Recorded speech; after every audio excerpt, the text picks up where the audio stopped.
দেশের বিভিন্ন জেলায় হামির সংক্রমণ অব্যাহত থাকলেও কিছু এলাকায় আক্রান্তের সংখ্যা কমতে শুরু করেছে।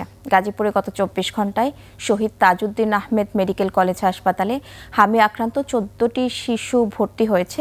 বর্তমানে হাসপাতাল ও উপজেলা স্বাস্থ্য কেন্দ্রগুলোতে ৫৩ শিশু চিকিৎসাধীন রয়েছে। একই সময় সুস্থ হয়ে বাড়ি ফিরেছে আরও ১৪ শিশু। অন্যদিকে মানিকগঞ্জে ২৪ ঘন্টায় হাম ও হামের উপসর্গ নিয়ে নতুন করে ৭ রোগী হাসপাতালে ভর্তি হয়েছে। জেলার ৩টি হাসপাতালে বর্তমানে চিকিৎসাধীন রয়েছে ৩৭ জন। এ পর্যন্ত জেলায় ১,০৭০ জন রোগী হাসপাতালে ভর্তি হয়ে চিকিৎসা নিয়েছে। পরীক্ষার জন্য পাঠানো ১৮৪টি নমুনার মধ্যে ৪১ জনের শরীরে হাম শনাক্ত হয়েছে। জেলায় এখন পর্যন্ত ২ শিশুর মৃত্যু হয়েছে, তবে স্বাস্থ্য বিভাগ বলছে আগের তুলনায় বর্তমানে আক্রান্তের সংখ্যা কিছুটা কমেছে। হামের বিস্তার রোধে শিশুদের টিকা গ্রহণ নিশ্চিত করার আহ্বান জানিয়েছেন মানিকগঞ্জের সিভিল সার্জন।